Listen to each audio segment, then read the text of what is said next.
Bienvenue ici Joanne Yangting, vous allez pouvoir bénéficier de l'enregistrement, le replay de la webconférence que j'ai donnée avec les 7 clés pour bien finir 2025 et préparer 2026. Vous aurez plein de pépites sur justement le contexte actuel, comment réussir à retrouver de la clarté, de la confiance, faire le tri dans vos projets et surtout développer l'attitude pour faire une belle transition vers 2026 et en faire la meilleure année de votre vie. Donc vraiment, profitez au maximum du replay. Il y a beaucoup de pépites qui feront une vraie différence, surtout dans le contexte actuel. Et puis, on se retrouve à la fin, allez jusqu'au bout, parce que vous avez pas mal d'éléments qui vont énormément vous aider. Et d'ailleurs, j'en profite pour vous dire que si vous voulez accéder à New Year Flow, j'en parle à la fin, même si vous avez beaucoup de valeur, les informations pour y accéder sont en descriptif en dessous. Si vous voulez avoir le programme et le workbook pour bien finir l'année et préparer la nouvelle année. Allez, je vous souhaite une bonne écoute et on se retrouve à la fin. Et nous sommes partis. Hello, hello, salut à tous, très heureux de vous retrouver. Nous sommes en live pour bien finir l'année 2025. J'espère que vous allez bien. Faites-moi un petit coucou dans le chat. Ne soyez pas timide. Ça commence à arriver, donc faites-moi un petit coucou dans le chat pour me dire comment vous allez. Et on va pouvoir commencer ce live. Et moi, je suis très heureux de vous retrouver parce que j'ai un beau programme pour vous.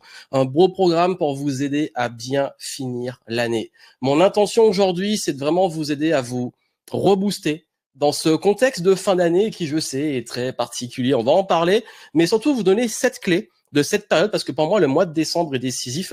Et plutôt que d'attendre 2026 pour vous donner des conseils dans tous les sens, et on va le faire, vous allez avoir plein de conseils en 2026, j'ai quand même envie qu'on clôture bien 2025 et je vais vous donner des clés pour ce mois de décembre. Vous allez voir, c'est très important.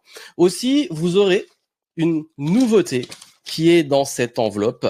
Donc, je vais vous le montrer. C'est une nouveauté qui va vous aider grandement à bien finir l'année. Donc, c'est rester jusqu'au bout pour le voir. Et ça va vraiment vous aider à retrouver de la clarté, à clarifier les choses. Si aujourd'hui c'est un petit peu le flou, si c'est un petit peu des questionnements sur vos priorités, comment clôturer l'année, comment bien préparer 2026, cette enveloppe va y répondre. Également, on est dans un monde qui change énormément. Voilà, vous avez vu qu'il y a des transitions très fortes. Quand je fais ces lives de fin d'année, on est toujours dans des contextes très particuliers. C'est pour ça que j'ai envie aussi de donner des clés de résilience, d'expansion dans un monde qui est un peu incertain, qui est chaotique, qui demande de se réinventer tout le temps et surtout qu'on se prépare bien. Donc moi, pour commencer, donc salut à tous ceux qui sont là, Julie, Alice, Cynthia, Sandrine, ceux qui arrivent, faites-moi un petit coucou.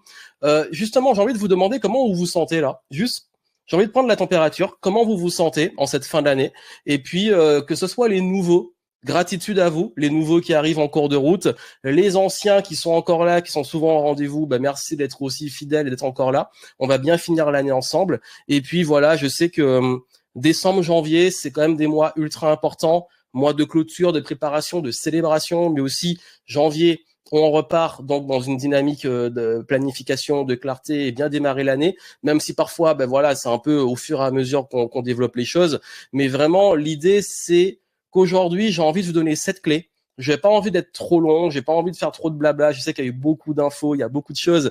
L'année a été dense, on peut le dire, mais moi, j'ai envie que vous ayez vraiment 7 clés qui vont faire la différence. Et ces 7 clés-là, elle s'applique que vous soyez justement entrepreneur, que vous souhaitez devenir entrepreneur, que vous ne soyez pas entrepreneur, que vous ayez besoin juste d'un coup de boost parce que vous êtes là. Si vous êtes là, c'est que vous avez envie de planifier les choses. Donc là, vraiment, c'est l'idée de vous apporter des clés. Et je sais d'ailleurs pour mes amis entrepreneurs, surtout les entrepreneurs, même les salariés pour ceux qui sont dans les entreprises, vous l'avez vu, on est dans un monde qui a été une année qui a été très, très, très difficile. Même dans l'entrepreneuriat, il y a hélas beaucoup d'entreprises, d'activités qui ont fermé, qui ont arrêté, beaucoup de gens qui se sont aussi reconvertis, beaucoup de gens qui ont perdu leur travail. Il y a aussi des personnes qui se lancent en ce moment et qui savent que c'est il y a beaucoup de questionnements, par quoi je commence, où je vais. Je sais aussi que c'est une période qui qui a un contexte qu'on peut le dire un peu tendu. Et l'idée c'est comment on traverse ça, comment on met les choses en place pour traverser ça.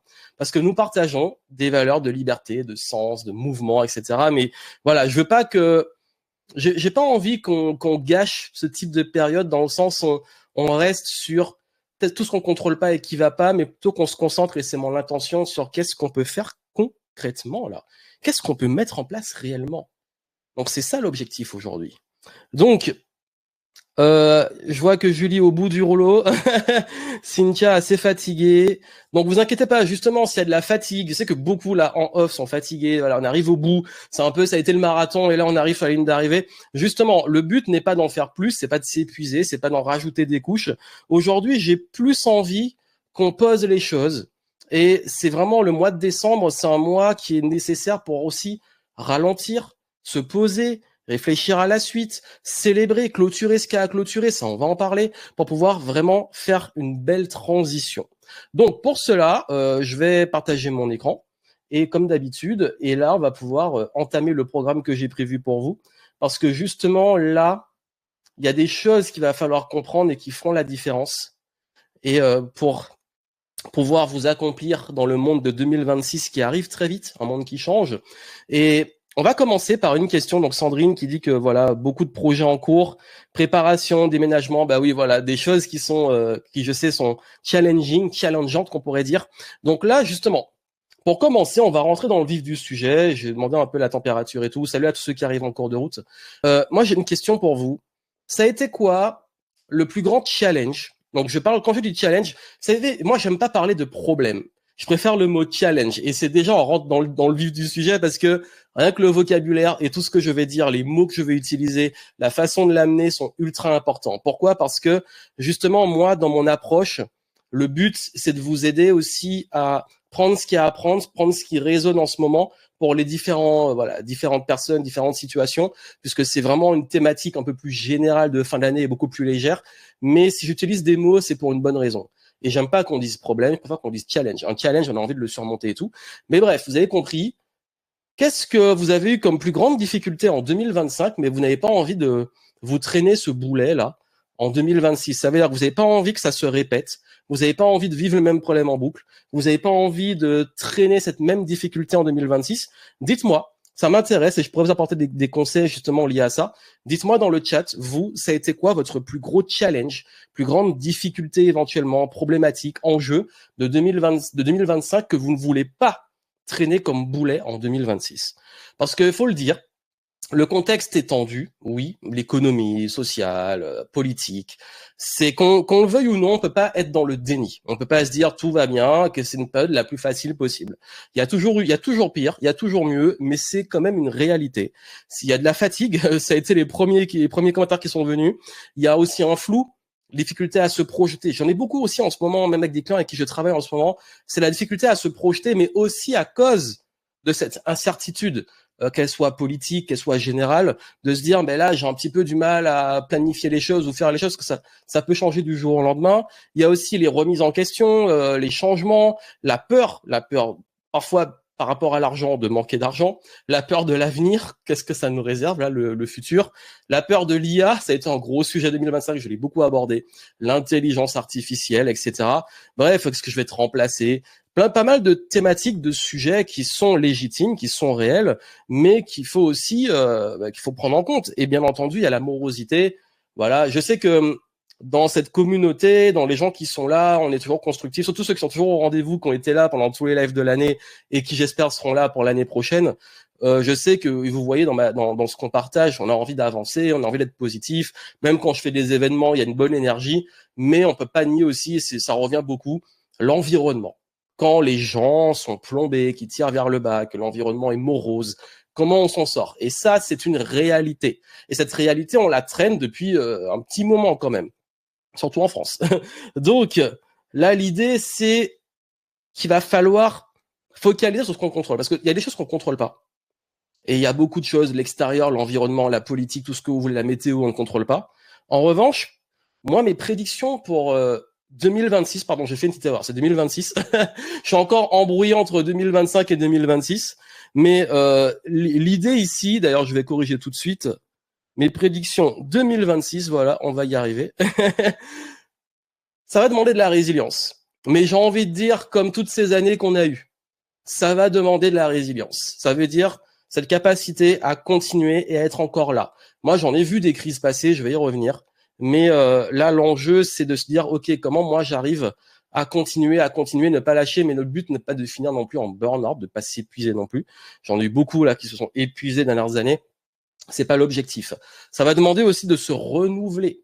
Ça veut dire qu'on se réinvente. Alors, c'est pas comme les multipotentiels qui changent de projet toutes les semaines. Je parle plus d'avoir des évolutions, des changements dans le marketing, dans le business, dans la vie professionnelle, dans les relations. Et ça demande beaucoup plus d'efforts en termes d'on peut pas rester sur les acquis. Et la première chose que j'ai dit début 2025, pour ceux qui étaient là, j'avais dit, cette année, il est important de lâcher tout ce qui est obsolète. Et du coup, ça va beaucoup plus vite. Quand je dis que c'est un monde qui change beaucoup plus vite, c'est que il y a plein de choses. Vite, c'est obsolète et là, faut se renouveler. Mais il faut un équilibre entre ce qui est pertinent en termes de changement, mais pas non plus rentrer dans une course où on réinvente la roue chaque jour. Abandonner l'ancien, donc ça en fait partie. Je viens d'en parler. Donc ça veut dire lâcher les boulets, ce qui ne marche plus. Et il y a quand même un enjeu de désengagement. C'est que aujourd'hui, rien que par exemple, moi, quand je fais des webinars et je le vois, plus le temps passe, moins il y a du monde en live. Il y a des fois, il y a plus de monde, des fois moins de monde, ça dépend des périodes et tout. Mais je remarque quand même qu'il y a beaucoup de gens qui prennent l'initiative pour avoir des choses, mais qui ne tiennent plus les engagements. Et ça, on le voit aussi, même moi qui travaille avec des entreprises dans le management, les gens, ben, ils ont parfois plus envie de travailler, ou alors les équipes, faut un peu plus tirer parce qu'il faut tirer les gens vers le haut. Il y a ce truc de à quoi bon, désengagement général. Les gens n'arrivent plus à tenir des engagements pour plein de raisons, mais c'est une réalité et ça va empirer. Donc du coup, ça demande énormément de leadership, mais aussi de pas compter que sur ça et de, oui, ben hélas, faire plus d'efforts. Également avoir des fondations solides et ça, c'est plus fort que jamais. Le système de valeurs, votre différenciation, tout ça, pour moi, ça va être un enjeu. Parce qu'en fait, quand c'est comme ça, je remarque que ceux qui traversent les tempêtes depuis toutes ces années sont ceux qui ont quand même des fondations très, très solides. Et je vais vous en donner des fondations par rapport à ça. Donc, par rapport à ce que vous avez dit sur que laissez-vous en 2025, je vous ai demandé, hein, qu'est-ce que vous laissez? Qu'est-ce qu'on lâche comme boulet, là, qu'on laisse en 2025? Hop, si je remonte un petit peu. Donc, aligner les évolutions du marché avec ma propre évolution. Donc je dis ouais, ben ça c'est une bonne ambition. Maintenant c'est intéressant de savoir vous qu'est-ce que vous voulez laisser. Maintenir une bonne énergie. Réalité ne suit pas. Alors j'évolue, la réalité ne suit pas, mon business ne décolle toujours pas. Ben, l'objectif justement, c'est de mettre en place et les conseils que je vais donner vont s'appliquer aussi. Ça va impacter votre business parce que vous en tant qu'entrepreneur, bah oui, vous avez un impact sur votre business. Ça c'est d'une évidence. Alice, me détacher d'un projet qui n'est plus aligné avec mes envies, bah oui, je comprends. Le fait de se dire, bah voilà, j'ai un projet, bah aujourd'hui, voilà, pour tous ceux qui ont des projets qu'ils ont commencé, auxquels on est attaché, c'est normal et c'est OK dans un changement d'année ou dans un changement de cycle de laisser l'ancien. Et je sais que c'est dur. Parfois, c'est plus difficile de lâcher d'anciens projets que de commencer des nouveaux. Parce que quand on a mis de l'investissement, qu'on a mis du cœur ou qu'on a eu, ou quand ça entretient une forme de sécurité, qu'elle soit réelle ou illusoire, on y est attaché. Donc c'est important c'est un choix qui est difficile, mais il faut le faire. Sortir de la Sophie, de la procrastination et l'éparpillement. Donc oui, le but de se recentrer, de se remettre le focus. Vous aurez des conseils dessus. Ne plus attendre que les clients viennent à moi. Donc changer mon business. Donc là, oui, faire en sorte que je suppose que ça soit plus fluide dans l'acquisition de clients. Hop. Il y a 2 Sandrine, oui. Donc l'autre Sandrine, pour comment vous différencier, je sais pas. À vous de voir. Sandrine 2 pour la Normandie, ça marche. Mais en tout cas, vous inquiétez pas. De toute façon, on va s'y retrouver. Cynthia, oser plus de choses. J'ai envie d'arrêter de tourner en boucle dans ma tête. Ouais, parfois rester dans les ruminations, les choses où on reste. D'ailleurs, c'est un piège. Hein. C'est un des gros pièges, c'est de rester trop dans votre tête, surtout en 2026. Ok. Vous savez, moi, quand j'ai lancé Flowtasking, et ça a été un projet sur toutes les années, la philosophie Flowtasking, c'est justement de trouver son flow dans le chaos. Quand on est arrivé, je parlais déjà de trouver son flow dans le chaos depuis pas mal de temps, et ça a été ma punchline pendant toute l'année 2020. Bon, on s'est tous retrouvés confinés, etc. Je sais pas si on avait qui était là à l'époque, dans les lives et tout, parce que j'ai fait beaucoup de lives pendant le confinement. À un moment, j'avais même fait un challenge d'un live par jour. Et du coup, en fait, je vous répète toujours de trouver son flow dans le chaos. Et c'est ça, en fait, c'est qu'est-ce qui fait que, peu importe l'environnement, on arrive quand même à être dans une expansion, une évolution, sans subir et sans se retrouver à se dire à quoi bon, et puis j'ai envie de choses, et j'ai envie de me développer, mais j'y arrive pas, et puis j'ai l'impression de tourner en rond. Donc en fait, la philosophie Flowtasking, justement, c'est d'amener, de remettre ce flow, donc ça veut dire retrouver un rythme qu'on se donne, et tasking de passer à l'action, de se bouger. Donc flow tasking, et ça, vous avez eu cette année la découverte des profils flow taskers. C'est vraiment l'idée de, quand je comprends comment je fonctionne, quand je comprends mon profil, quand je comprends mon rythme, quand je comprends ce qui me drive, j'arrive à contrôler ce que je peux contrôler et arriver à maintenir une énergie, une évolution, quel que soit le climat autour de moi. Et c'est pour ça que j'ai créé Flow Tasking. C'est vraiment dans l'idée de, peu importe l'environnement, il y a toujours, toujours, toujours des opportunités. Et quand je parlais de trouver son flow dans le chaos, je donnais beaucoup de conférences, on m'a demandé beaucoup, beaucoup de conférences sur la gestion de crise. Je dis toujours que c'est même Churchill qui disait ça, ne gâchez jamais une crise. C'est vraiment l'idée de, il y a toujours dans les crises des opportunités, des occasions pour moi de devenir vraiment meilleur. Je vais vous l'illustrer parce que moi, chaque fois qu'il y a eu des trucs ces dernières années qui ont été compliqués, et même vous, certains que j'ai suivis et tout, ça a été une occasion de level up, comme j'aime dire, passer à un autre niveau. Se réinventer, vous l'avez vu, parce que finalement, le monde change, on va pas aller contre le tsunami, par contre, on s'adapte pour pouvoir le surfer. Incarner une unicité, une différence, parce que quand on est dans un climat, même pour ceux qui sont entrepreneurs, où il y a énormément de concurrence, il y a énormément de friction économique, où les gens font moins confiance, où ils dépensent moins, ça demande plus que jamais, vous, de vraiment vous différencier sur les marchés saturés. Il y a toujours des places à prendre, mais il faut vraiment se différencier. Et surtout, se mettre dans les meilleures conditions. C'est que, en fait, on ne contrôle pas les choses, mais par contre, on peut être dans des conditions créatives, d'énergie, on va dire, de lucidité qui font la différence. Et aujourd'hui, quand j'accompagne des leaders, je me rends compte que la vraie différence se fait dessus. Il y a ceux qui se laissent justement happer par tout ça. Et du coup, ils sont dans voilà, c'est vraiment le cliché, hein, mais ils se plaignent beaucoup. Ils baissent les bras, ils s'accrochent à des choses qui sont obsolètes. Au lieu de se différencier, ils essaient absolument de lutter contre un marché. En fait, ils se laissent happer par tout ça et du coup, ils sont pas dans les bonnes conditions pour tenir. Et du coup, c'est pour ça qu'il y en a beaucoup aussi qui finissent par s'écrouler. Également, le vrai upgrade, donc c'est une mise à jour, c'est de changer aussi, même ça va du système nerveux à tout ce qu'il y a autour, votre façon de gérer vos projets, tout. Et ça, c'est vraiment ce qui fait la différence. Et c'est ça que je parle souvent de créer la meilleure année de votre vie. La meilleure année de votre vie, et je le dis toujours chaque année, c'est pas forcément que ça va être ultra positif ou négatif. C'est que cette année-là, vous allez devenir meilleur, tout simplement. Parce que la meilleure année de votre vie, c'est la meilleure année dans le sens où vous avez upgrade. Et d'ailleurs, souvent, les années les plus difficiles, si vous revenez en arrière, sont généralement celles où ça vous a donné justement la solidité, l'état d'esprit, les éléments pour affronter la suite. Et ça, il faut vraiment le voir comme ça. C'est ça que j'aime pas faire des bilans, alors ton année est positive ou positive, négative, etc. Non, on est dans le constructif. Qu'est-ce qui s'est bien passé? Qu'est-ce qui s'est mal passé? Qu'est-ce qui a été difficile? Qu'est-ce qui a été plus fluide? Qu'est-ce qu'on tire comme leçon de tout ça? Pour ne pas, c'est ça que je vous ai demandé, qu'est-ce que vous ne voulez pas répéter en 2026? Quand je vous dis que chaque mot et chaque élément est vraiment ciblé d'une façon importante, là, vous avez l'illustration de pourquoi je vous ai demandé tout à l'heure, qu'est-ce que vous ne voulez pas vous trimballer comme boulet en 2026. Donc, le vrai enjeu, là, c'est d'avoir une vraie clarté. Hop, j'ai appuyé sur le mauvais bouton. Une vraie clarté, une vraie direction, de pouvoir vraiment vous dire, OK, là, je suis, et ça a été demandé par rapport à tous ces projets et tout, je sais où je vais. Et je suis plus mon plan que mes humeurs là, en 2026. Également, avoir une vraie stratégie, parce que pour tous ceux qui sont entrepreneurs ou d'autres, qu'on n'a pas de stratégie, en fait, 2026, j'improvise.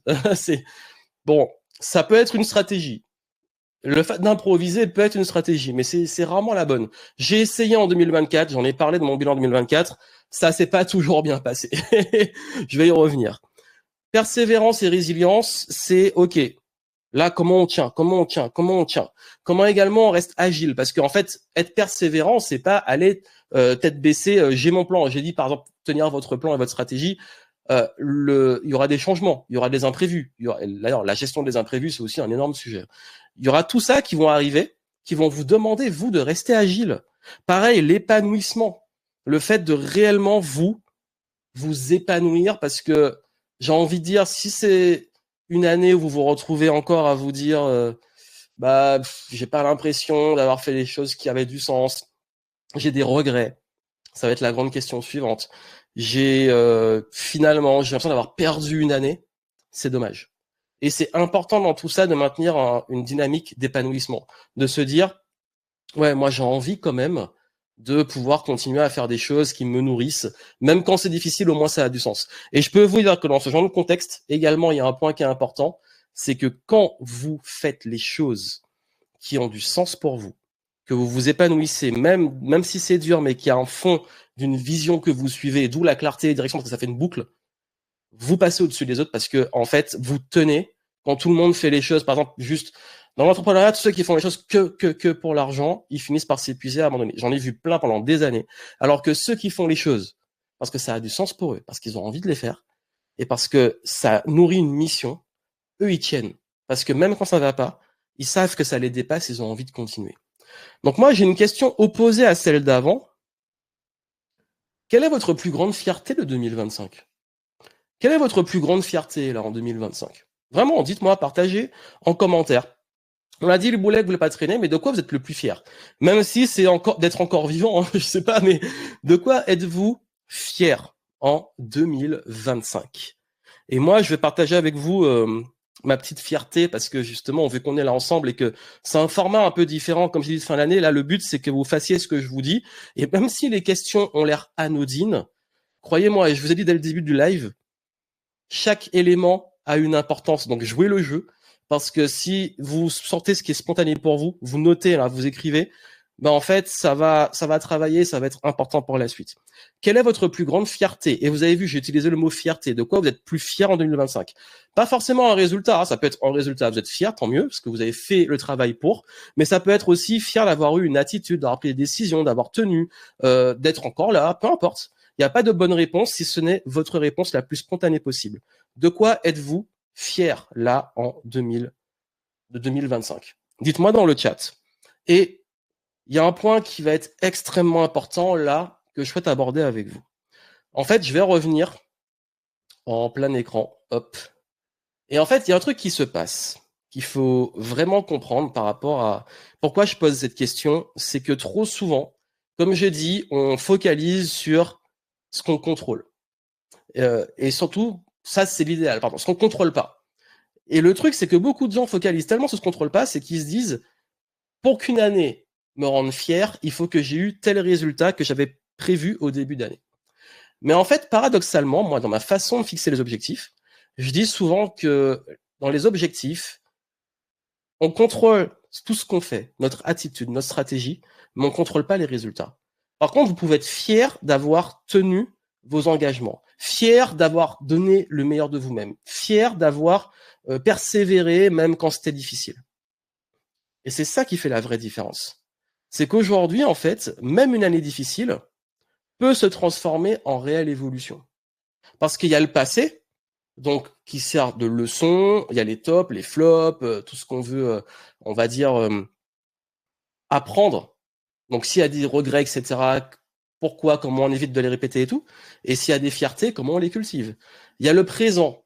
Donc là, dans l'instant présent, nous sommes en live, et pour ceux qui verront le replay, il y a la confiance, les habitudes, l'état, le focus qu'on entretient, j'ai dit les bonnes conditions. Et il y a le futur, les projections, le plan qu'on met en place, le changement d'identité, parce que très souvent dans les objectifs, pour pouvoir avoir des résultats, il faut aussi changer son identité.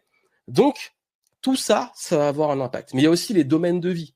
Par exemple, ça peut être la santé, finance, carrière, business, relations, ça peut être également votre contribution, etc. Donc, dans ces différents domaines, qu'est-ce que vous pouvez mettre en place pour justement continuer votre croissance personnelle et continuer à évoluer ? Et ça, c'est intéressant. Donc, si je vois les fiertés qui ressortent, donc Sophie, toujours là, dans de bonnes énergies, bravo à toi. Emeline, négocier une rupture conventionnelle, ben bravo à toi. Je sais que c'est difficile, ceux qui sont en plus là sont dans les changements professionnels. Julie, avoir maintenu la croissance de mon entreprise malgré toutes ces questions d'alignement, ben bravo à toi. Sandrine, avoir fait ma formation plaisir. Sandrine 2, ma plus grande fierté, c'est d'avoir géré toute seule tout l'administratif juridique pour mes parents Dès que ça finit maintenant pour 2026, je m'occupe de moi. Ben, bravo à toi. Je sais que bah voilà aussi, il y a les proches, il y a l'entourage, et on a envie de donner le meilleur pour eux. Ensuite, Alice co-crée une exposition artistique, pris plaisir et créer des pièces complètement différentes de ce que je proposais jusque-là, juste expérimenter, être pleinement dans la création, bah, c'est top. Parce que je sais que quand on est en plus dans les domaines artistiques, il y a toujours ce courage de tester des choses, de faire des nouvelles choses. Marie-Émilie, avoir réaligné mon business, avoir tenu dans la confiance que je fais les choses pour rendre service, mais l'argent est trop important et je suis épuisé. Le kiff, rentrer l'argent. Alors justement, faut savoir une chose, Marie-Émilie, que faire les choses pour le kiff, c'est important, mais il faut quand même une réalité économique, surtout dans les affaires, et que on a tendance à opposer les autres alors que les deux sont complémentaires. Donc moi, je dirais qu'il faut bien entendu cultiver les deux. Donc Cynthia, avoir continué d'affiner ma vision via un contrat pro et des actions pour construire mes activités pourraient me ressembler. Super. Et d'ailleurs, pour revenir sur l'aspect argent, justement, en plus, c'est un des gros sujets de janvier. Janvier, je fais toujours un énorme sujet sur l'argent. Mais n'oubliez pas que l'argent est aussi une conséquence de tout ce que vous incarnez. Moi, je vais vous dire une chose, c'est que par rapport à tout ça et par rapport à tout ce que vous avez partagé, vous pouvez être fier de vous parce que la fin d'année, c'est aussi important de célébrer. Et moi, de toutes ces années, je me rends compte d'une chose, c'est que si je me projette, s'il y a 10 ans, c'était en 2015, quand je finissais l'année 2015, ça avait en plus été une année qui était assez challenging parce que j'avais eu pas mal de changements et tout. Ben, en fait, je me suis rendu compte que il y a plein de choses que j'avais mises en place en 2015 et c'est vraiment le timing est parfait si on fait sur les 10 ans parce que ça a été une année où j'ai mis énormément d'actions en place qui n'ont pas payé tout de suite. Et 2025, moi je vais être transparent avec vous, ça a été une année.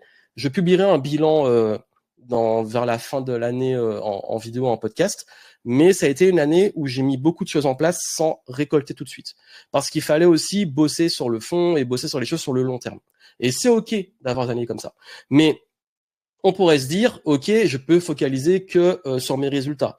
Mais moi, si je focalise que sur les résultats, je peux me dire, bah, c'est cool, j'ai peut-être sorti un livre ou des trucs qui ont bien marché, tout ça, mais c'est pas explosif. C'est par contre des choses que j'ai dû faire, mais qui vont payer après, parce qu'en plus, elles commencent déjà à payer en fin d'année. Mais il y a des fois, en fait, faut pas oublier que même dans votre évolution personnelle, même dans les choses que vous mettez en place, il y a des changements qu'on ne voit pas. 2022, ça a été, je trouve, l'année peut-être la plus difficile de ma vie. J'avais des affaires en plus quand j'avais fait un live comme ça en fin d'année. Pour ceux qui me suivent depuis longtemps, je l'avais beaucoup documenté, mais j'avais une année chaotique, j'avais une hospitalisation, enfin c'était très très dur. Et cette année-là, en fait, j'avais un goût amer. En fin d'année, j'étais pas bien. En plus, je suis tombé ultra malade. J'avais 42 fièvres le 31. C'était le chaos ultime. Et forcément, quand on finit l'année comme ça et qu'on finit malade, on est vraiment en mode, mais ça a été pour moi, c'était une catastrophe dans le sens, alors je savais que j'avais la fierté de l'avoir traversé, mais je me disais là, vraiment le boulet, je veux pas revivre ça. Et d'ailleurs, ça m'a traîné parce que j'ai eu peur de revivre la même chose. Et ce que j'ai mis en place qui a fait une vraie différence, et je vous le dis, c'est 2023. Ça a été la remontada. Ça a été l'une de mes meilleures années. J'ai eu tout ce que j'ai pris dans la tronche en 2022 m'a servi de leçon en 2023, en 2024, en 2025. Ça m'a complètement changé. Et sur des choses à la fois personnelles, business, professionnelles, sur mes relations, sur ma gestion aussi de certaines situations, sur moi-même, mon rapport à la vie, la philosophie de vie. Et en fait, puisqu'on parlait justement de philosophie de vie, je me suis rendu compte de plein de choses. De pas jamais sacrifier la joie profonde, le fait de vraiment prendre plaisir dans ce qu'on fait, parce que je me suis rendu compte que quand je prends plaisir dans ce que je fais, c'est là que les résultats sont des conséquences. Quand également ça a du sens, quand ça a de l'impact, quand je respecte aussi ma valeur. Et tout ça, en fait, je me suis rendu compte que chaque année, toutes les choses qui avaient été challengeantes m'ont servi. 2023, ça a été retrouver la santé mentale.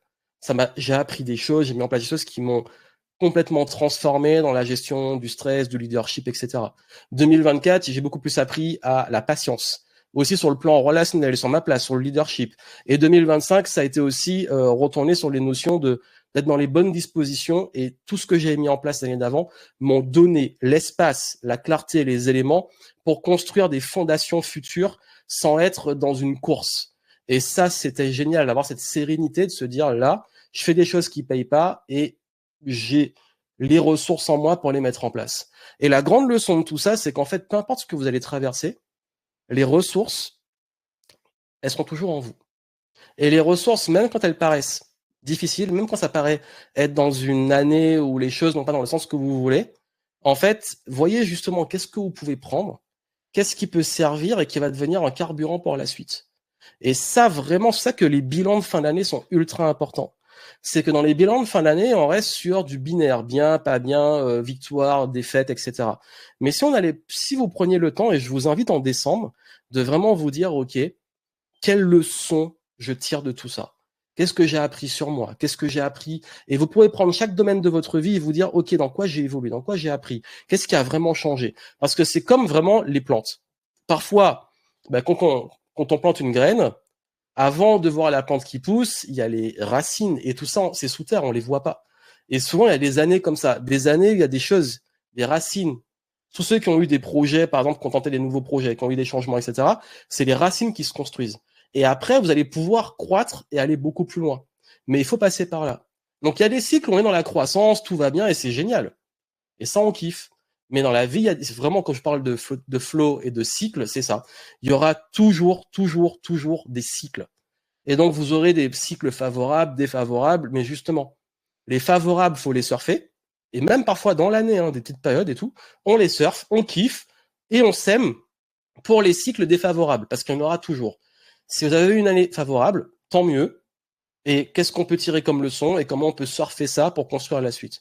Année défavorable, bon ok, comment ça construit les fondations pour créer des années plus favorables? Et les crises, c'est comme ça. Chaque crise, chaque difficulté, mais les crises même de vie, parce qu'on parle souvent de crise extérieure, on pense crise financière, sociale, etc. Mais on oublie qu'on a aussi des crises existentielles. On a aussi des crises, la fameuse crise d'adolescence et des crises de changement de vie, crise de la quarantaine, comme on l'appelle, etc. Donc, il y a toutes ces crises-là qui nous transforment. Donc, le changement fait partie du jeu. Donc, moi, vraiment, quand je vous dis que c'est important et tout ce que je vous transmets, c'est de vous demander, OK, là, dans ce contexte, qu'est-ce qu'on tire comme leçon? C'est pour pouvoir vraiment avancer en étant aussi beaucoup plus souple avec vous-même. En fait, d'arrêter de vous auto-flageller toujours à se dire ouais, mais il y en a plein qui font ça, qui se découragent parce qu'en fait, ils ont un discours avec eux-mêmes qui est ultra, ouais, toxique. Alors que si c'est les gens de l'extérieur qui leur parlaient comme ça, parfois nous sommes nos propres bourreaux. On dit qu'il y a beaucoup de gens qui ont des comportements toxiques qui nous critiquent. Nous sommes les premiers à nous critiquer. Nous sommes les premiers à le faire. Donc, prenez ce recul et il y a un changement de posture qui va faire toute une différence. Si vous voulez bien réussir 2026, c'est quand tout le monde est en contraction, vous vous mettez en expansion. Et tout ce que j'ai introduit là, c'est pour vous amener à cette notion ultra importante. Cette notion de différencier contraction et expansion. La contraction, c'est vous allez tout le temps rester dans la peur. Et ça, c'est ce qu'on voit beaucoup. Les gens sont dans la peur, ils sont paralysés par la peur. J'ai peur de l'avenir, j'ai peur de l'IA, j'ai peur de ceci, de cela. J'ai peur de la guerre. Et du coup, ils vivent dans la peur et ils passent leur journée avec un parapluie, qu'il y ait du gros soleil ou qu'il pleuve. Et ils sortent avec un parapluie au cas où il va pleuvoir. Mais bon, la vie est quand même triste sous un parapluie. Le blâme, c'est toujours la faute des autres. C'est toujours ma faute. On blâme, on blâme, on blâme. L'anxiété, se dire le futur, ça va être horrible, j'ai peur de la suite, j'ai peur du manque. La panique, je fais les actions uniquement en mode réactif, je passe mon temps à dès qu'il y a un truc qui se passe, je réagis. Ça, c'est le grand mal du siècle, tout le monde réagit. La paralysie, j'attends, je fais rien et je rumine. Je reste dans ma tête, on en a parlé tout à l'heure, je reste dans ma tête et je rumine. Ça, c'est une posture de contraction. Et comprenez les signes. Et ça, c'est un audit que je me suis fait, que je vous transmets, c'est que je me demande souvent, quand je prends une décision ou quand je fais les choses, est-ce que je le fais par contraction? Est-ce que c'est la peur qui parle, le blâme, l'anxiété, la panique, la paralysie ou les ruminations? Je vais toujours me demander qu'est-ce qui drive ma décision. Ou alors on pense expansion. Là, on passe plutôt en mode créatif. Qu'est-ce qu'on peut faire? Qu'est-ce qu'on observe? Alors, comment je peux être proactif? Comment je peux être curieux au lieu d'être anxieux? Comment je peux chercher des solutions? Comment je peux gagner plutôt que de chercher, ça c'est la contraction à ne pas perdre. Beaucoup jouent pour ne pas perdre, au lieu de jouer pour gagner. Donc vous avez vu, quand vos décisions, quand votre énergie, quand votre posture est en expansion, vous prenez une grosse vitesse dans ce genre de contexte. Ça, c'est la plus grande leçon que j'ai apprise depuis 2020. Même avant, mais 2020, ça a été, on va dire, le test. Parce que je vois que ça fait maintenant, comme je dis, je suis là depuis très longtemps, et quand je vois ceux qui sont encore là, ils sont dans cette dynamique. Quand on travaille ensemble, quand je fais les choses avec les gens, et je m'entoure sur les gens qui sont dans cette dynamique-là, c'est que je me dis, ok, là, je sens qu'il y a de la créativité. Ok, ça va pas. Peut-être que le marché est tendu, il y a des périodes plus difficiles. Ok, qu'est-ce qu'on fait? Qu'est-ce qu'on cherche comme solution? Ok, comment on fait pour gagner sur ce projet-là, etc. Et en fait, cette dynamique d'expansion, elle crée des opportunités. Et il y en a toujours. Le seul truc, c'est que quand on est en contraction, on les voit pas. On se protège, mais on sort pas, et du coup, ça finit par passer sous le nez. Donc, il y a un exercice que moi j'adore faire, que vous pouvez faire aussi, c'est se dire, ok, si on imaginait, plutôt que de se dire, bon, ok, concrètement, quand je sais ça, qu'est-ce que je fais? Il y a un super exo que moi j'utilise en brainstorming, c'est quelle est la pire chose à faire? La pire chose à faire en 2026. Est-ce que vous avez des idées des pires choses à faire en 2026? Ça veut dire vraiment les pires décisions, les pires trucs pour se dire on finit l'année avec un max de regrets, avec une année bien gâchée, avec une année où on va faire un bilan comme celui-ci en se disant rien ne s'est passé comme je voulais, je suis dégoûté, je vais en travers de la gorge, etc. En fait, il y a plein de façons de le faire. Et c'est ce qu'on avait vu tout à l'heure. Céder à la peur, faire comme tout le monde, rester dans la peur et dans l'attente. L'attente. J'en vois plein. Ils sont dans l'attente depuis 2020. Ils sortent tout le temps ça. J'attends que ça passe. J'attends les élections qu'elles passent. J'attends que la crise passe. J'attends ceci, cela. T'attends, mais il y en a, j'en ai vu aussi qui étaient en mode j'attends. Ils ont dû fermer leur boîte. Le monde n'attend pas. Rester ignorant. Donc se dire, ok, peut-être qu'il y a des choses que je ne sais pas, mes compétences sont obsolètes et du coup, je ne continue pas à me former.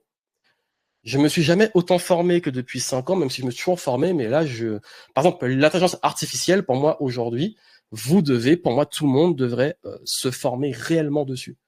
Et quand je dis se former, c'est comprendre les enjeux, l'usage, vraiment être à jour, parce que c'est un des plus gros enjeux qu'on a aujourd'hui. Vraiment, faire plus et complexifier dans le sens, je ne dis pas qu'il faut pas donner l'intensité, mais c'est s'agiter et rendre les choses compliquées. Tellement compliquées qu'on se crame. Il y en a beaucoup qui finissent épuisés parce qu'ils créent de la complexité plutôt que de simplifier les choses. Écouter les mauvaises personnes, alors ça aussi c'est un grand classique, surtout aujourd'hui. Aujourd'hui, je sais qu'il y a beaucoup de bruit. D'ailleurs, c'est un truc qui est devenu très difficile dans mon métier. C'est que j'ai l'impression que plus le temps passe, plus je dois mettre de l'énergie sur aider les gens à désapprendre toutes les conneries qu'ils entendent à longueur de journée et leur expliquer quand ils me demandent est-ce que c'est vrai ou pas, expliquer des choses que j'avais pas expliquées avant. Parce qu'aujourd'hui, oui, il y a beaucoup de gens qui racontent beaucoup de bêtises, qui aussi jouent sur la peur, sur la culpabilité. Si vous allez, on dit, on a arrêté de regarder les médias, les news, parce que c'est anxiogène. Mais aujourd'hui, vous allez sur YouTube, si vous vous laissez un petit peu trop happer par les news, les miniatures, les titres, c'est que des choses pour vous faire peur. Pareil, déléguer la responsabilité et se dire, c'est toujours la faute des autres. On parlait du blâme, c'est ça. C'est la faute des autres. Et en plus, je m'éteins. Ça, c'est vraiment l'un des pires trucs à faire. Je m'éteins. Ça veut dire que je ne m'amuse plus et voilà. Mon âme s'use parce que je m'amuse plus. C'est vraiment l'idée. Donc moi, par rapport à tout ça, justement, aux pires choses, qu'est-ce que vous ne voulez pas comme regret en 2026? C'est un super exercice que je vous donne. Cette question-là, vous pouvez vous la poser parce que quand je demande aux gens c'est quoi que tu veux en 2026, souvent ils ont du mal à répondre. On fait comme ça, on imagine le pire. Qu'est-ce que tu ne veux pas? Donc 2026, qu'est-ce que vous regretteriez de ne pas avoir fait, de ne pas avoir peut-être été, de ne pas avoir peut-être eu, peu importe. S'il y a des choses que si là on se voit dans 1 an, On imagine, là, on est en décembre 2026. Et je vous demande, c'est quoi votre plus gros regret aujourd'hui? Vous dites quoi? C'est intéressant de se projeter et se dire, ok, si je sais que ça, c'est mon plus gros regret possible, peut-être que je sais que je vais l'éviter. Parce que ça, c'est l'une des façons les plus, entre guillemets, simples pour le cerveau d'imaginer ce qui compte. Et ça peut être, par exemple, un regret de ne pas avoir peut-être lancé ce projet de cœur. Ça peut être un regret d'avoir perdu du temps, d'un regret de ne pas avoir passé du temps avec vos proches. Ce serait quoi? Donc, dites-moi dans le chat, vous, quel serait votre plus gros regret en 2026 si ça se passait pas comme vous voulez? C'est quoi que vous ne voulez pas regretter, en fait? Le truc qui compte le plus, là. Vous voulez vraiment pas regretter ça. Ça permettra de vous donner 7 clés par rapport à tout ça pour que 2026 soit la meilleure année de votre vie. Et vous l'avez vu, quand je dis la meilleure, c'est soit la plus constructive possible pour vous et que à la fin, peu importe les résultats, vous sortiez grandi et fier. Parce que c'est le but, être fier. Et vous avez vu que j'ai toujours utilisé le langage depuis le début de la fierté, comment être fier. Donc, ne pas m'être entouré avec des bonnes personnes, Emeline, ne pas avoir suivi ou développé correctement mon patrimoine et mes finances. Donc dites-moi, vous, c'est quoi le plus gros regret? Et puis de votre côté, notez qu'est-ce que vous ne voulez pas regretter, justement. C'est vraiment un super exercice. Parce qu'en fait, ça permet de passer à une question clé, c'est qui vous voulez être dans 12 mois. Parce que très souvent, on se demande qu'est-ce que je vais avoir accompli? Donc, qu'est-ce que j'ai fait? Qu'est-ce que j'ai obtenu comme résultat? Qu'est-ce que j'ai reçu comme prix, distinction, comme argent? Mais on ne pense pas assez à qui on doit être pour être en capacité de recevoir. Tous ceux qui, et ça c'est vraiment un truc sur les objectifs, je l'ai un petit peu introduit tout à l'heure, mais je crois que trop souvent, il y a beaucoup de gens qui font l'erreur de oublier que peu importe les résultats qu'ils visent ou la transformation sur une année, ça commence par un être.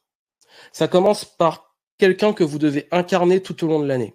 Parce que c'est extrêmement facile de rater à côté des petites actions qui font la différence en effet cumulé sur 12 mois. C'est ce que je dis souvent, c'est que, supposons, si je veux être quelqu'un, qui vous voulez être dans 12 mois, vous voulez être justement un entrepreneur prospère.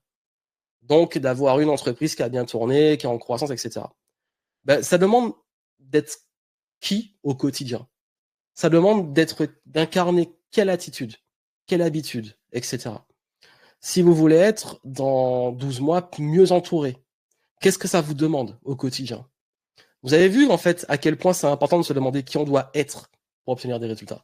Donc, aller voir ma famille au Canada. Donc Sandrine, ne pas avoir suivi, ok. Cynthia, ne pas avoir tenté de mettre en place ma vision et tester tout ce que j'ai écrit sur papier. Sandrine, mon expatriation à l'étranger. Sandrine 2, mon plus gros regret, ne pas avoir avancé, d'être toujours au même niveau de vie, ne pas prendre de décisions et rester dans la même boucle. Donc voilà, vous avez vu, il y en a beaucoup qui parlent de oser les changements aussi. Mais justement, par rapport aux changements que vous voulez, c'est une réflexion que je vous donne aussi, que vous pouvez faire. C'est qui ça demande d'être. Parce que peu importe ce que vous visez, la transformation, elle se fait en interne. Ça, je l'ai vu, par exemple, avec tous les clients que j'ai accompagnés cette année. Si je vois, pour ceux que j'ai vus en début d'année ou l'année dernière, et que je vois où ils sont maintenant, en fait, il y a des résultats qui sont bien meilleurs, mais leur posture a changé, leur attitude a changé, leur façon de penser, leur façon et ça va être le premier sujet, de répondre. Parce que ça, c'est la première clé que vous devez comprendre. Savoir répondre. Et là, soyez vraiment attentifs. On est dans un monde qui vous agite au niveau émotionnel, qui vous demande d'être tout le temps dans la surréaction. On réagit à tout. On s'indigne, on est énervé, on a un commentaire, on répond, il y a une news, on est bombardé d'informations, l'infobésité, c'était aussi l'un des gros sujets de l'année. On est tout le temps sursollicité. Et du coup, on répond. Et est-ce que vous répondez bien? Et est-ce que vous savez sélectionner qu'est-ce qui mérite ou pas une réponse? Parce que là, tout ce que vous recevez, ça vous met dans un état émotionnel, dans une énergie. Donc, Savoir répondre, c'est aussi dans les situations. Il y a une galère, il y a une urgence. Est-ce que vous vous laissez happer et vous perdez vos moyens ou est-ce que vous restez lucide en bonne énergie?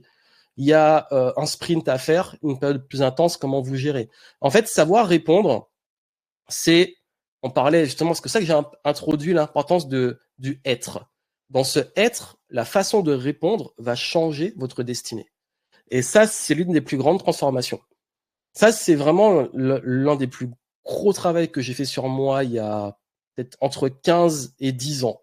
Quand je démarrais vraiment, et après, je travaillais toujours dessus, mais ça a été plus ou moins acquis. Mais le gros travail a été fait à la fin de mes études, et quand en plus j'étais dans la vingtaine, moi, j'étais souvent quelqu'un qui était qui réagissait beaucoup et qui très émotionnel. Et du coup, le moindre truc me faisait réagir, et ben forcément, ça donnait du pouvoir à l'extérieur. Parce que moi, il suffisait de tomber sur les mauvaises personnes ou sur les mauvaises situations pour que je perde mes moyens ou que je m'énerve ou que je m'agace. Mais au bout d'un moment, on peut pas vivre comme ça. On ne peut pas avoir du leadership comme ça. On ne peut pas progresser comme ça parce qu'en fait, le monde nous contrôle.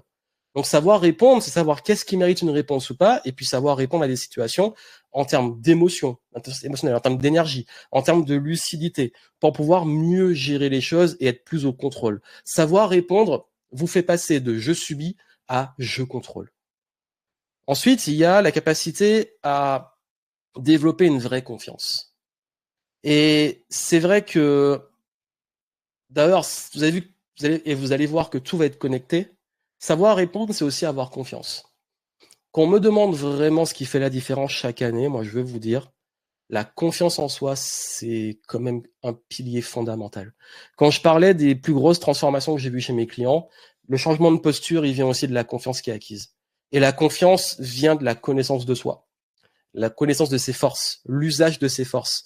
Quand vous arrivez à avoir plus confiance en vous, et en 2026, c'est un vrai pilier que vous devez renforcer, c'est à quel point vous vous connaissez et vous croyez en vos capacités.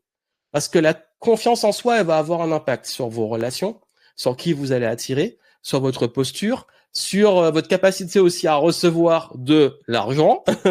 Et oui, parce que ça impacte l'aspect financier. Le syndrome de l'imposteur, sacré sujet. Quelqu'un qui a, et même la vente, quand on a confiance, on se vend beaucoup mieux. D'ailleurs, on vend même plus, on se fait acheter.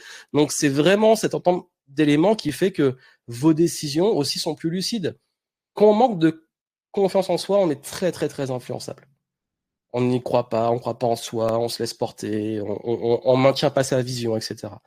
Donc moi, je vous invite, encore une fois, si vous voulez, une des clés fondamentales, même pour cette fin d'année, à vous demander, OK, là, si je suis honnête avec moi-même, sur quoi aujourd'hui je peux manquer de confiance?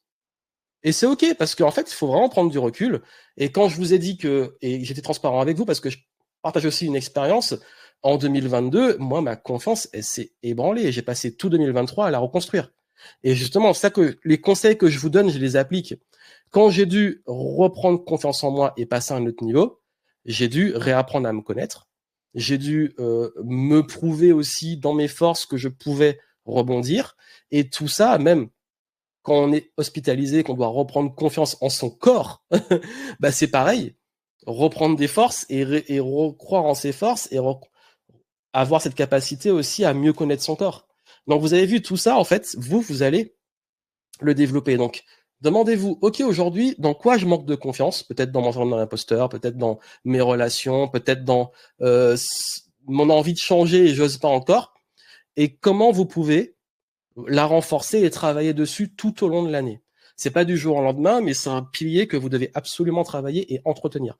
En plus, la confiance en soi, moi je vous dis honnêtement, c'est pas j'ai confiance et c'est bon. Ça s'entretient. C'est régulier parce que parfois on la perd la confiance.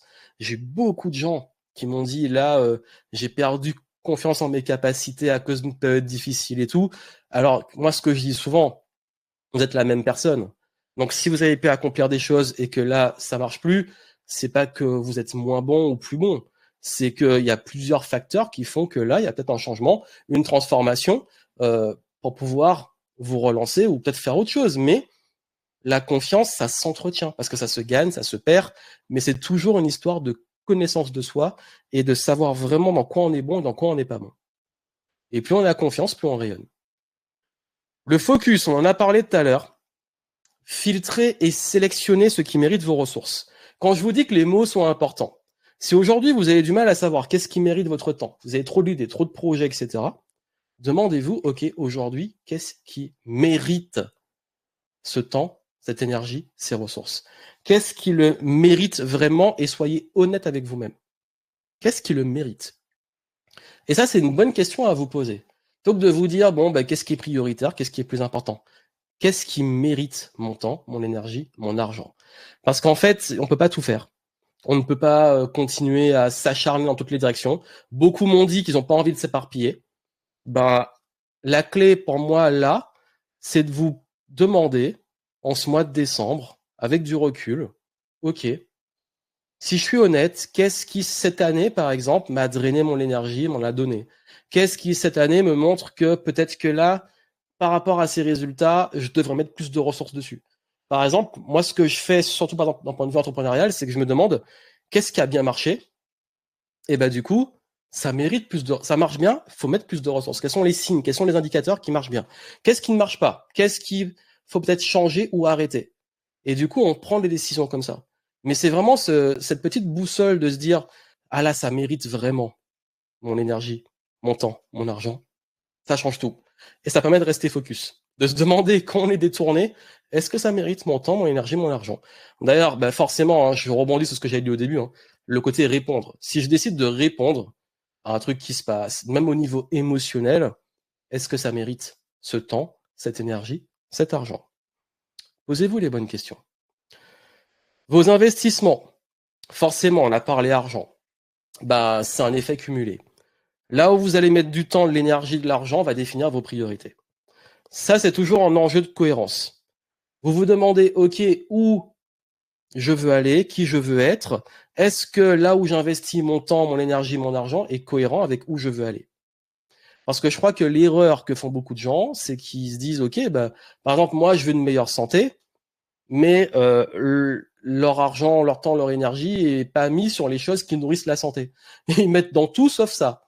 Ou alors, j'ai envie de me développer d'un point de vue entrepreneurial, mais ils mettent très peu de temps sur leur activité, ou alors ils dépensent leur argent sur des conneries et non pas sur eux-mêmes ou leur business. En fait, c'est une question de choix, et très souvent, les investissements, c'est des micro-décisions. Ça veut dire que tout ce qui est facile à faire est facile à ne pas faire. Et la vraie différence sur une année, elle se joue souvent là. Sur chaque micro-décision que vous prenez, sur qu'est-ce qui est facile à faire et qu'est-ce qui est facile à ne pas faire. Et ça, il n'y a que vous qui pouvez prendre ces décisions-là. Et puis surtout, l'environnement. Et là, pour tous ceux qui m'ont dit aussi, j'aimerais mieux m'entourer, attirer les meilleures personnes, n'oubliez pas que on attire ce qu'on vibre d'une certaine façon, mais surtout que les gens vont pas venir comme ça. En fait, la meilleure façon de booster vos relations, et même d'un point de vue entrepreneurial, c'est de devenir l'opportunité. On parlait de posture, de confiance. Quand vous êtes une opportunité pour les autres, bah, les choses changent. Donc, pareil, pour ceux qui ont une entreprise, vous êtes-vous demandé comment devenir une opportunité pour vos clients? Pour ceux qui ont envie de développer leur réseau, qu'est-ce que vous pouvez apporter aux gens? Même si c'est une posture, une écoute, etc. Si vous voulez créer des partenariats, qu'est-ce que vous apportez à l'autre, puisqu'il vous apporte quelque chose? Vous avez vu, souvent, en fait, quand on veut créer un environnement, on pense toujours qu'est-ce que je peux prendre des autres? Je peux prendre leur argent, leur temps, leur expertise, leur énergie. Mais est-ce que vous demandez, vous, qu'est-ce que vous pouvez leur donner? Que vous pouvez apporter? La posture d'offreur, ça, c'est le truc qui ouvre le plus de portes. Donc là, pour ce mois de décembre, demandez-vous comment être une meilleure opportunité dans mes différents cercles. Comment être une ressource pour mes cercles. Même plus personnel. Pour ma famille, pour mes proches, mais comment l'être aussi pour mon réseau, pour mes clients, etc. Vous voyez la magie qui opère. Et ce que je vous dis là peut paraître anodin, mais je peux vous dire que ce concept-là, quand vous sortez de vous et que vous vous posez cette question-là, c'est là que vous créez le plus d'opportunités dans votre vie. Il y a également votre plan. Là, oui, il est important en décembre de vous poser et vous faire une stratégie. Et de suivre ce plan, pas vos humeurs.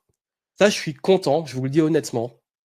Surtout dans une année comme 2025 dont j'en ai parlé, qui est une année où j'ai dû faire des choses qui ne payent pas tout de suite. Je me suis dit, c'est pas grave, je suis mon plan, même quand il y a des choses qui me montrent, qui me donnent des raisons de pas continuer, je suis mon plan. Et bizarrement, ça finit toujours par payer. En fait, quand vous suivez votre plan, votre vision, là où vous allez, ce que vous avez prévu, vous progressez vraiment. Et quand je dis pas vos humeurs, je vous dis pas d'y aller de façon acharnée. Je dis juste que c'est un équilibre. Il y a trop souvent, on a un plan, on a mis une stratégie, ah ben finalement, je manque, et c'est souvent lié à ce qu'on a vu avant, je manque de confiance, du coup j'écoute la mauvaise personne, et du coup je change mes plans, et ça marche pas, et je sais pas pourquoi. En même temps, on n'est pas allé au bout. Donc cette année, s'il vous plaît, faites-vous un plan et suivez. Parce qu'en fait, quand on a un plan, généralement, et si je prends du recul sur les 15 dernières années, à chaque fois que j'ai eu un plan sur une année, généralement, c'est là que j'ai le plus progressé. Même dans les années chaotiques. Parce qu'en fait, on a un GPS qui est actif. On sait au moins où on va. Et même si vous savez pas où vous allez en termes de résultats purs, parce que vous n'avez pas un résultat et une destination, si vous savez qui vous voulez être, et ça va boucler la boucle, vous allez vous en rapprocher plus facilement. Parce que votre plan, ça peut être un flou en termes de destination, mais ça peut être une transformation. Ça peut être un état, ça peut être une évolution. Certains ont dit qu'ils regretteraient de ne pas avoir assez changé, d'être au même point, dans la même boucle. Ben, un plan, ça peut être de suivre aussi une attitude, des habitudes, une régularité. Donc, ça, c'est ultra important. Et je vais vous donner un petit point bonus quand même, le sens. Parce que c'est bien beau de suivre son plan, mais il faut que ce plan ait du sens pour vous. Il faut qu'il soit cohérent. Il faut que vous vous disiez, OK, quand je vois ce plan, je sais pourquoi je le fais. Parce qu'on me demande c'est quoi le secret de la discipline, de la motivation, et je réponds souvent, bah, c'est le sens. Donc les 7 clés que vous devez retenir, c'est créer le futur vous. Donc, qui vous voulez devenir dans 12 mois, qui vous voulez être. Apprenez à mieux répondre, savoir qu'est-ce qui mérite ou pas votre énergie. Développer une grande confiance. Restez focus sur ce qui compte. Ne vous détournez pas des choses. Investissez intelligemment. Entourez-vous bien et devenez cette ressource pour votre environnement. Et soyez beaucoup plus intentionnel et au clair sur votre stratégie. Si vous faites ça, les opportunités, elles vont se créer et vous allez avoir une année de dingue. Donc, par rapport à tout ce que je n'ai comme clé, vous avez été extrêmement attentif. C'est quoi votre plus grande intention de 2026? Là, spontanément, vous, quelle est l'intention que vous donnez pour cette année? Ça veut dire pour vous, par rapport à tout ce que j'ai dit, qu'est-ce qui va être prioritaire, qu'est-ce qui va être peut-être le mot-clé, la direction clé par rapport à votre année 2026? Les retours, c'est devenir une opportunité pour les autres, la confiance en soi et son instinct, rester authentique, garder ma vision des choses et de la personne que je veux être, débloquer ma nouvelle confiance en moi, créer le step clair pour réussir mon année. Emeline, ben super, ben je vais rebondir avec Emeline et les étapes claires. Justement, vous savez, par rapport à tout ce que j'ai dit ici, là, vous avez eu des grands indicateurs, des éléments clés. Et donc Sandrine 2, c'est de rester focus, mes envies de changement de vie, de travail qui résonnent pour moi, prendre le temps de construire un nouveau projet et me former. Super. Donc vous avez vu, je voulais vous apporter des pistes, des éléments de réflexion pour le mois de décembre. Et comme je l'ai dit, là le but, c'est pas, je n'ai pas envie de vous remplir la tête, c'est de donner quand même des éléments pour que vous puissiez y réfléchir, savoir un petit peu les points qui vont faire la différence. Et vous avez vu que si vous prenez ce temps pour laisser mûrir tout ça, ça fera une vraie différence pour 2026. Donc, justement, comment on prépare 2026? Moi, j'ai un petit truc pour vous et restez jusqu'au bout parce que j'ai envie de vous apporter énormément, même avec ça, de cadeaux. Et vous allez voir que ça va vraiment vous aider pour cette nouvelle année. Donc, dans cette enveloppe se cache quelque chose qui est unique, que je propose que justement, dans un contexte de fin d'année. Je vais juste relever la petite truc là qui brille parce qu'avec la lumière, vous ne verrez rien. C'est, hop, New Year Flow. Et en fait, c'est un workbook. Et New Year Flow, vous allez pouvoir y accéder.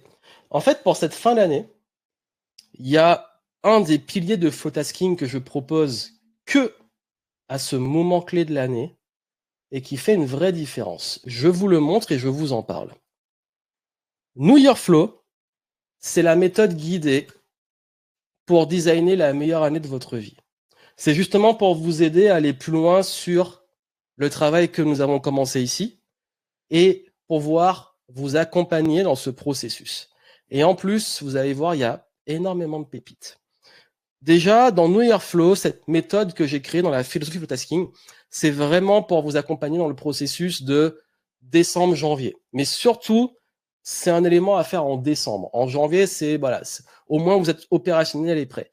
Je vous rassure, c'est pas de la grande introspection qui vous prend la tête. Au contraire, c'est assez léger. Parce qu'en fait, vous allez faire la paix avec votre année et tirer un pouvoir stratégique. Donc, la première partie de la méthode Know Your Flow, c'est ça. C'est transformer vos hauts et vos bas en levier, identifier ce qui vous sert vraiment et surtout prendre des décisions structurantes pour clôturer l'année avec clarté et repartir en 2026 sur des bases claires. Vous allez également clarifier votre direction avec une vision simple, solide et motivante. Donc, comment clarifier la direction qui vous voulez être, vos projets, etc. Donc, ça vous aide à savoir où aller avec une vision beaucoup plus fluide et comment bien fixer les objectifs. C'est mieux que les trucs smart qu'on voit partout et tout là. C'est beaucoup plus puissant. Et également, vous allez avoir une boussole claire pour orienter vos priorités toute l'année. Et également, comment redémarrer l'année avec énergie, donc là, pour début 2026. Donc, comment identifier les schémas qui vous sabotent. Si aujourd'hui, vous avez l'impression de tourner en rond, rester dans une boucle fermée, ça vous montre comment gérer ça. Comment également reprendre le contrôle de vos journées, comment mettre en place des habitudes qui durent grâce au modèle flow tasking. Et surtout, comment installer les routines qui nourrissent votre énergie, votre équilibre, votre bien-être. Donc, comment savoir qu'est-ce qui garde l'énergie toute l'année, comment intégrer les habitudes qui renforcent la vitalité, le flow, etc. Et puis surtout, comment ne pas s'épuiser. Et comment gérer aussi les baisses d'énergie, de motivation, l'irrégularité. Donc ça vous aide à vraiment rester régulier sans lutter contre vous-même. Et aussi et surtout, comment avoir un plan annuel clair, réaliste et agile sans stress. Comment savoir vos plus grandes priorités, comment réussir le départ de l'année, comment poser une structure qui augmente vos chances de réussite, et surtout comment utiliser un système de planification. Donc ça veut dire que dans Know Your Flow, vous avez mon système de planification annuel, mais en plus simplifié, ça veut dire que il est évolutif avec l'année. Sachant que ça va vous aider également à avoir des routines pour réduire la charge mentale, comment gérer la motivation qui fait yo-yo, comment arrêter de procrastiner sans se forcer, sans être une brute de discipline, donc en se foutant aussi la paix, comme je le dis.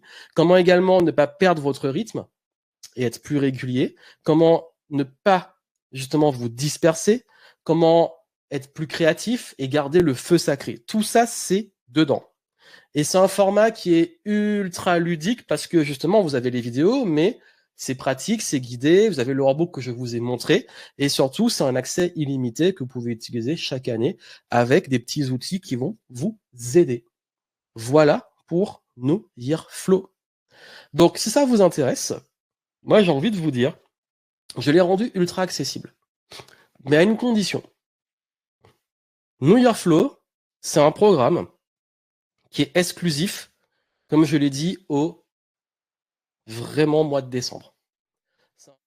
Et voilà, nous arrivons au bout de la webconférence. Vous êtes encore là, merci à vous d'être arrivé jusqu'au bout. Si vous voulez recevoir Know Your Flow, vous avez les infos en descriptif. Vous allez avoir le programme, le workbook et tous les éléments pour vous accompagner et vous aider à bien finir 2025 et faire le 2026 la meilleure année de votre vie. Et en plus, vous allez accéder aux différents bonus pour vous aider, notamment les bonus sur comment pouvoir avoir plus de résilience, de persévérance, mais également les stratégies de gestion de crise, les stratégies pour avoir beaucoup plus de clarté, pour ne pas procrastiner, pour gérer la charge mentale et surtout avoir toutes les clés en vos mains pour traverser cette nouvelle année 2026, donc finir 2025 et préparer 2026 avec les meilleures conditions possibles pour passer au niveau supérieur et surtout vous épanouir. Donc allez voir en descriptif, vous avez tous les éléments pour justement Know Your Flow. Et puis, je vous souhaite une magnifique fin d'année et on se retrouve dans les derniers contenus de l'année et surtout, on va pouvoir continuer vers 2026. À très vite.